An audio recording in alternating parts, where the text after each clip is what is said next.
online hoje, ela tem como o tema Constituição de 1824.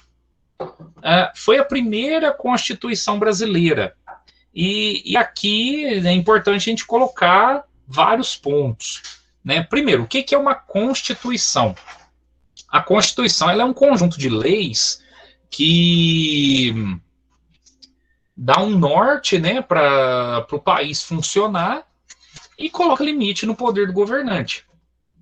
Então, atualmente, né, eu acredito que todo país tenha uma Constituição, embora alguns países tenham governantes autoritários, tal, mas mesmo nesses casos, né, são países que têm ali pelo menos um conjunto básico de leis a que se possa chamar de Constituição.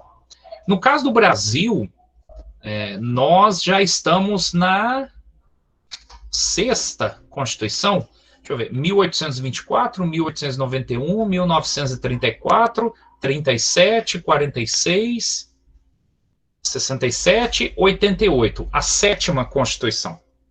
Estamos na sétima Constituição, que aí muda governo, muda, né? Por exemplo, a de 1824 era a do Império. Aí quando o Brasil deixou de ser Império e se tornou República, e aí mudou a Constituição. Depois, em momentos em que o Brasil passou a ter ditaduras, então havia havia essa questão das mudanças na Constituição. A nossa atual Constituição, que é de 1988, ela foi instituída no Brasil logo após o fim da ditadura militar, que vocês ainda vão estudar também. Mas no caso da de 1824, esta Constituição, ela teve aí algumas características. A primeira delas, lá em cima, outorgada. Professor, o que é outorgada? Quer dizer que ela foi imposta. Ao contrário da promulgada. Nossa, mas professor, está falando difícil. Vamos lá, vamos aprender palavras novas. Quando eu falo que uma Constituição foi promulgada, quer dizer que houve vários representantes do povo que discutiram, votaram e aprovaram. Agora, quando eu falo que ela foi outorgada, então eu estou falando de um pequeno grupo ou de uma pessoa que impõe a Constituição ao país, sem ter aquele processo de representantes do povo discutindo, votando, etc. Né? Então, no caso, a primeira Constituição brasileira foi outorgada. Quem outorgou a primeira Constituição brasileira? Dom Pedro I. Ele queria uma Constituição do jeito dele. Então, ao invés de levar para frente as discussões dos representantes do povo, ele fez diferente. Ele fechou a Assembleia, mandou fechar a Assembleia, né, de pessoas eleitas pelo voto e que estavam discutindo a Constituição, e aí, com a ajuda de algumas pessoas, ele outorga, ou seja, ele impõe uma Constituição do jeito dele. Do lado esquerdo aí, onde está outorgada, aí do lado esquerdo está escrito lá, monarquia hereditária. O que é isso? De acordo com a Constituição de 1824, nós seríamos um país governado por uma monarquia, onde o poder passaria de pai para filho. E foram criadas algumas regras para isso. A principal delas é o fato de que, se o imperador morresse ou deixasse o trono, o filho mais velho só poderia se tornar imperador se tivesse 18 anos de idade. Aí vem, mas e se o imperador morrer ou deixar o trono e o filho mais velho não tiver 18 anos de idade? Aí tinha a lei prevendo isso, né? Então, neste caso, haveria uma regência. O que é uma regência? um governo com deputados ou com senadores representando o novo imperador enquanto ele não fizesse 18 anos de idade. Que, aliás, foi o caso quando Dom Pedro I deixou o poder, né? Vocês viram isso na nossa aula passada. Dom Pedro I deixa o poder, ele não é mais imperador do Brasil a partir de 1831, ele vai embora para Portugal e deixa aqui o filho mais velho dele, que depois seria o nosso imperador Dom Pedro II, com 5 anos de idade. Então faltava muito para 18. E aí foi criado o governo de regência, né? Houve deputados e senadores que governaram o Brasil enquanto Dom Pedro II não tivesse 18 anos. Só que depois nós vamos ver com mais detalhes que houve o chamado golpe da maioridade, né? Ou seja, ao invés de Dom Pedro II assumir com 18 anos, fizeram manobras políticas para ele assumir com 14. Mas isso aí é outra história que a gente vai ver mais para frente, nas próximas aulas, né? Então, na monarquia hereditária, o poder passa de pai para filho. Na ausência de um filho mais velho, aí poderia ser uma filha mais velha, né? Havia esse caso, poderia haver esse caso, né? Aconteceu até com uma filha de Dom Pedro I. Ele vai embora, quando ele foi embora para Portugal, depois que ele deixou o trono do Brasil, né? Ele foi embora para Portugal. O único filho homem que ele tinha e que poderia assumir o trono estava aqui no Brasil, que foi o nosso imperador Dom Pedro II. Então, Dom Pedro I levou uma filha para Portugal, e quando Dom Pedro I morreu lá, a filha se tornou rainha de Portugal, Dona Maria da Glória. Aí tivemos o caso, né, por alguns anos aí, de 2 irmãos governando países diferentes, né? Então chegamos a ter aí Dom Pedro II governando o Brasil e Maria da Glória governando Portugal. E os 2 eram irmãos. Gustavo, Oi, pode falar. e se algum dos filhos não quisesse se tornar o imperador do país? Poderia renunciar, né? Poderia renunciar, falar, não quero, né? Mas isso era muito difícil, porque o poder é uma coisa que chama muito a atenção. Né? O poder chama atenção. Tanto é que uma das coisas que levou Dom Pedro I a deixar o trono do Brasil e ir embora para Portugal é o fato do irmão dele, lá em Portugal, ter tomado o poder.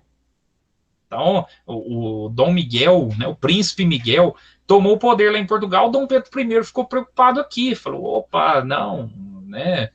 Tudo bem que eu sou imperador do Brasil, mas o que está lá em Portugal é direito meu também. E se eu não garantir para mim, eu garanto para minha filha. Então, aí, né, uma das coisas que levou Dom Pedro I a deixar o trono aqui no Brasil e ir embora para Portugal, né, para brigar com o irmão dele lá. Porque dificilmente alguém vai recusar o trono, né?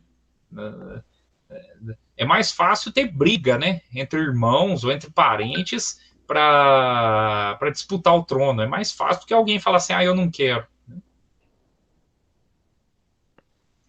Dando continuidade aqui, do lado direito, você tem aqui 4 poderes. Aí você pensa assim, professor, mas espera aí. Eu aprendi na escola que existem 3 poderes: o poder executivo, o poder legislativo e o poder judiciário. Da onde que vem esse 4º poder? Bom, quando o Brasil tinha imperadores, havia o poder moderador. É aí que o Dom Pedro I ele consegue esvaziar o principal sentido de uma Constituição. Porque lembra que eu falei no início? Para que serve uma Constituição? Entre outras coisas, uma Constituição serve para colocar limite no poder do governante. Agora, Dom Pedro I, ele manda fazer uma Constituição do jeito dele, mas criando um 4º poder, o poder moderador. Quem era o poder moderador? Ele mesmo, Dom Pedro I. E o que ele podia controlar e interferir nos outros 3 poderes. Né? Então havia essa questão. Aqui, no caso, quem produziu esse material digitou errado aqui o legislativo, tá, gente? Não fui eu que digitei, não. Mas também não teve como eu arrumar. Mas o fato é que o poder moderador controlava os outros 3. Eu vou, assim, dando alguns exemplos práticos, né? Por exemplo, quem é o poder executivo? É aquele que vai executar as leis, claro, né? Então, o poder legislativo discute e aprova as leis, e o poder executivo tem que fazer essa lei funcionar. Não adianta nada ter a lei por escrito lá se não tiver alguém que faça a lei funcionar, né? Então, o executivo executa as leis. Só que aí quem seria atualmente, né? Nos dias de hoje, quem é o poder executivo? Os governadores e os prefeitos. No século XIX, os governadores tinham outro nome. Né? Hoje é governador de estado, no século XIX era presidente de província. Só que o presidente de província era escolhido pelo voto? Não. Quem escolhia era o poder moderador, Dom Pedro I. E depois Dom Pedro II, né? Ele que escolhia os presidentes de província, que hoje são governadores de estado, né? E ele que tirava os presidentes de província para colocar outros. Então, olha o poder moderador interferindo. Ou então, por exemplo, havia formas de interferir no poder judiciário. Né? Se um juiz, por exemplo, se um juiz usava a lei para condenar um réu à pena de morte, e no século XIX tinha essa possibilidade de condenar à morte algum criminoso aqui no Brasil, a sentença de pena de morte que o juiz deu poderia ser confirmada ou anulada pelo imperador. Então, olha só, era uma forma do imperador também interferir no poder judiciário. Né? Então, e havia outras formas, né, de controlar e interferir nos outros poderes. Então, Dom Pedro I faz uma constituição do jeito dele aí, né, de acordo com seus interesses, e naquilo que é uma das principais funções da Constituição, que é colocar limite no poder do governante, Dom Pedro I joga isso de lado e cria o poder moderador. Poder moderador sendo ele o próprio. Embaixo, você vê aí a palavra religião. A religião católica foi declarada a religião oficial do Brasil. Então, a lei, assim, os detalhes da lei eram os seguintes.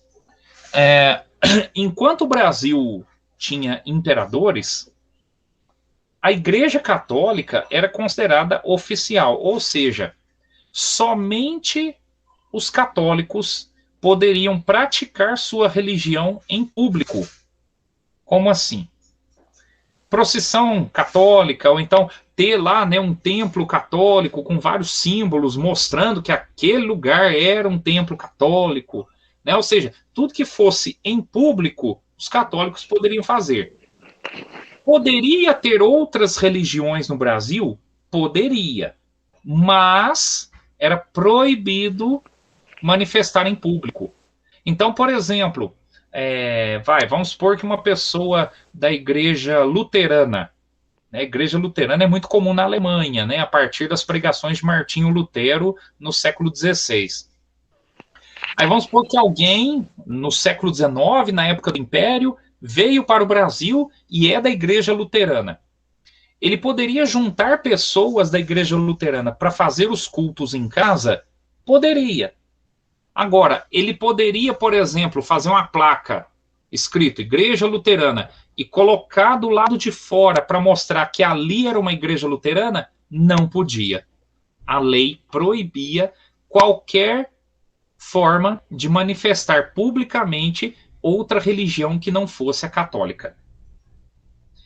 Ou ainda, para aprofundar um pouco mais nisso, era o governo que pagava os salários dos padres e dos bispos. Era pago pelo governo, seja o governo das províncias ou o governo federal, o governo imperial, né? Ou ainda, era o imperador que escolhia os bispos católicos que iriam comandar cada região aqui no Brasil. Ele escolhia o bispo, depois só mandava uma carta para o Papa: ó, escolhi o tal bispo para tal lugar. Pronto. Ou registros de nascimento, de casamento, de morte. Hoje em dia tudo fica em cartório. E o cartório, né, não tem ligação com religião nenhuma. O cartório é ligado aos governos, né? Não é ligado à religião. Mas, enquanto o Brasil era império e a religião católica era oficial no Brasil, quem é que fazia os registros de nascimento, de casamento e de morte? Os padres. Então, pessoa que não era católica praticamente não existia. Vamos dizer assim, né? Fazendo uma comparação, praticamente não existia. Porque, imagina, ela precisa de um documento e é exigido, por exemplo, a certidão de batismo. Mas ela não foi batizada na igreja católica, então vai passar aperto, vai passar dificuldade por falta de documento, né? Havia o caso, olha só para você ver, havia o caso até de cemitérios serem separados. Então, por exemplo, tinha o cemitério oficial, vamos dizer assim, né? Que era para enterrar os católicos, mas grupos que não eram católicos tinham que criar os seus próprios cemitérios, porque não podia misturar com os católicos. Para nós, hoje, é um absurdo isso, né? Por exemplo, você vai em São Paulo, até hoje ainda é tradicional lá o cemitério da Consolação, lá em São Paulo. O cemitério da Consolação ele foi criado no século XIX para enterrar pessoas que eram da igreja presbiteriana, porque não podia enterrar junto com os católicos nos cemitérios católicos de São Paulo. Aí criaram o cemitério da Consolação. Ou, em São Paulo também, tem o cemitério israelita, que foi criado para enterrar judeus, que não podia enterrar junto com os católicos. Isso aí só mudou em 1890. Só mudou em 1890, quando aí o imperador Dom Pedro II tinha sido tirado do poder e deixamos de ser uma monarquia, passamos a ser república, tendo presidentes, sendo escolhidos pelo voto, etc. E aí o primeiro presidente do Brasil, o Marechal Deodoro da Fonseca, acabou com essa lei, né, de ter a religião católica como oficial, padre fazer registro, essas coisas assim, acabou. Aí de 1890 para cá, os cemitérios passaram a ser administrados pelas prefeituras e não mais pela igreja, né? Por exemplo, aqui em Varginha, onde eu moro, ainda demorou um pouco, porque aqui em Varginha o cemitério ainda era administrado pela Igreja Católica até 1913, se não me falha a memória. De lá para cá passou a ser da prefeitura, né? E em vários lugares no Brasil foram, né, fazendo essas adaptações. Por quê? Porque antes, na época do Império, a religião católica era tida como oficial no Brasil. Outra questão aí que chama atenção do lado esquerdo é o voto censitário. O que era o voto censitário? Era o voto baseado na renda. né? E tinha vários critérios para poder votar aqui no Brasil. Olha os critérios aí, ó. Homens livres. Então, escravo não podia votar. Maiores de 25 anos. Então, mesmo que fosse livre, mas se não tivesse 25 anos de idade, não podia votar. E com um detalhe, homem, tá? Então já tira as mulheres daí. Né? Mulher não podia votar. Mulher, na verdade, só passou a ter o direito de votar aqui no Brasil e de ser escolhida também, tá? Em 1932. Ou seja, bem atrasado até, né? Em relação a outros países, até o Brasil foi bem atrasado nisso. Olha lá, o que mais que precisava ter para poder votar? Renda anual de mais de 100 mil réis.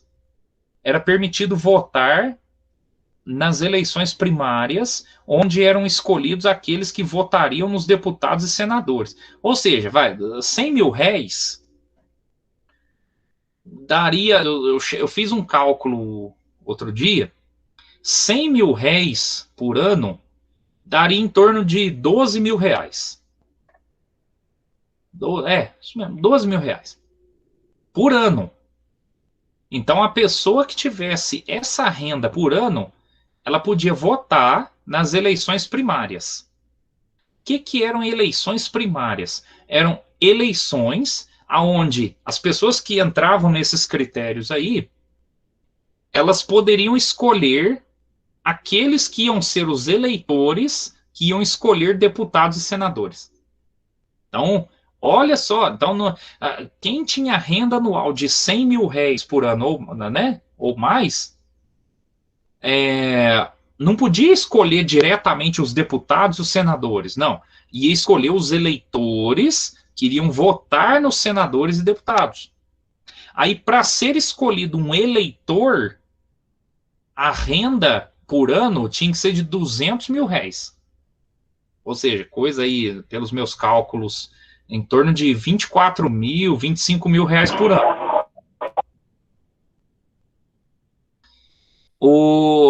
Aí sim, escolheu os eleitores. Aí os eleitores iriam escolher os deputados e os senadores. Para ser escolhido deputado aqui no Brasil, a pessoa tinha que ter uma renda de 400 mil réis por ano. Isso já daria em torno aí de 50 mil reais por ano, se fosse hoje, né? E para ser escolhido senador, a pessoa tinha que ter uma renda de 800 mil réis por ano. Daria mais ou menos em torno de 100 mil reais, se fosse dinheiro de hoje, por ano. Ou seja, para ser escolhido senador, a pessoa tinha que ter, se fosse hoje, um salário de 8 mil, 9 mil reais por mês. Agora pensa,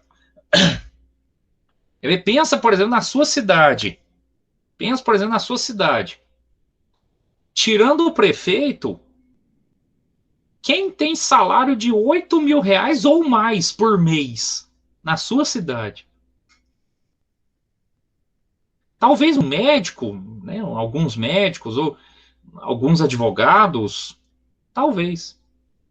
Ou um ou outro fazendeiro aí da cidade, né? Às vezes consegue, né? Vai ver a renda dele lá, dá de 8 mil ou mais por mês.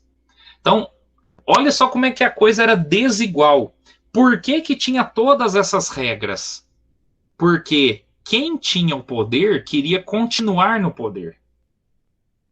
E o imperador, para ter o apoio dessa gente que estava no poder, ele criou essas leis para poder manter o poder de quem já tinha.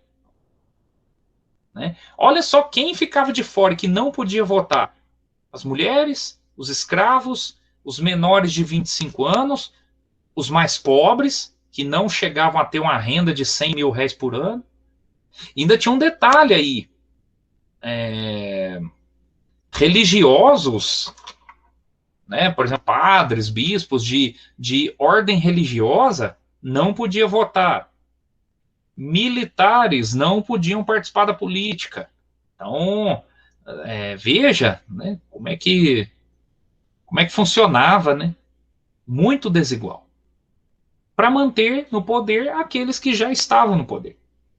Por isso que eu disse na outra aula que para para os fazendeiros, né, que controlavam a economia do Brasil, era interessante ter Dom Pedro como imperador. Não era interessante ter uma república com presidente, dar ao povo o direito de votar, escolher. Não era interessante isso. O interessante era ter um imperador. Né? Termos aqui uma monarquia nesse país, com um imperador que ia apoiar os fazendeiros, né? E assim o imperador ficava no poder, os fazendeiros também. Então, com a independência do Brasil, pouca coisa mudou. Quem estava no poder antes da independência continuou no poder depois. Quem era pobre antes da independência continuou pobre depois. Quem era escravo antes da independência continuou escravo depois. Não houve mudança profunda na sociedade, na política. Né? Mudou quem mandava. Né? Antes obedecia o rei de Portugal. Ah, mas agora somos um país independente. Vamos obedecer o imperador, o nosso imperador. E detalhe, Dom Pedro I era filho do rei de Portugal. Então, né, mas agora somos um país independente, vamos obedecer a um imperador em vez de obedecer o rei de Portugal. Mas para o povo mesmo, continuou na mesma. Quem estava no poder continuou. Então, e essas regras eleitorais garantiam, como eu disse, aqueles que estavam no poder continuarem. Né? E a partir desses homens do poder, né, foram surgindo alguns grupos políticos, alguns partidos, né, Partido Conservador, Partido Liberal, né, principalmente, e que brigavam pelo poder, porque a Constituição de 1824 ela previa, né, toda uma organização política e tal, e que teria ministros e tal. Então, havia ali entre os grupos políticos muita briga pelos cargos. Né? Quem vai ser ministro no governo?